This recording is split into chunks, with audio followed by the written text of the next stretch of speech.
toor bonono subana buino hamjakma tongkhe kai toor bonono hamjakna buino khairokma tongkhe kai toor bonono khairokna buino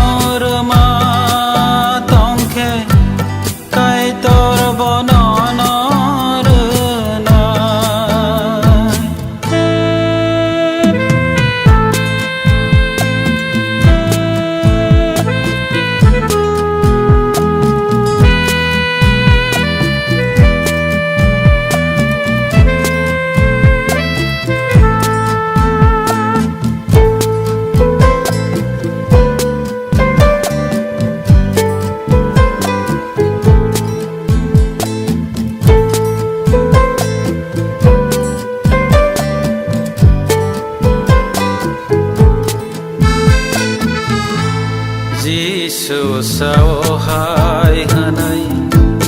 hamyani ago sunai ro kai toni hawa boro habanta mangala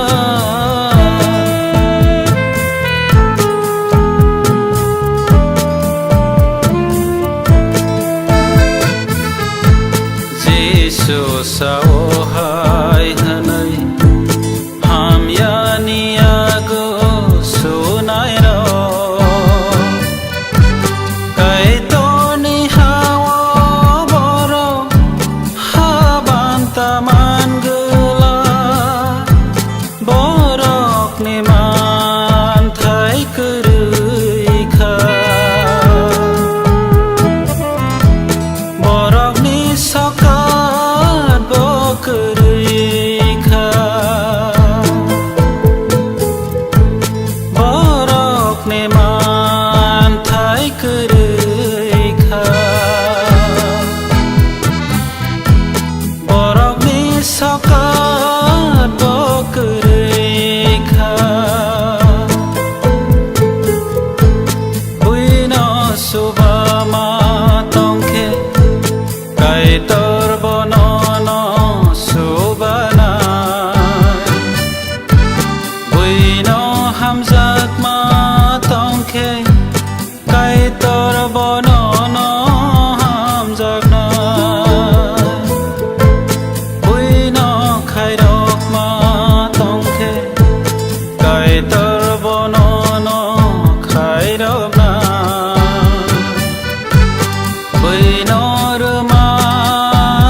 Jisu sawhai hanai kaham ni ago sunai ro kai toni hawa boro ni banta tongo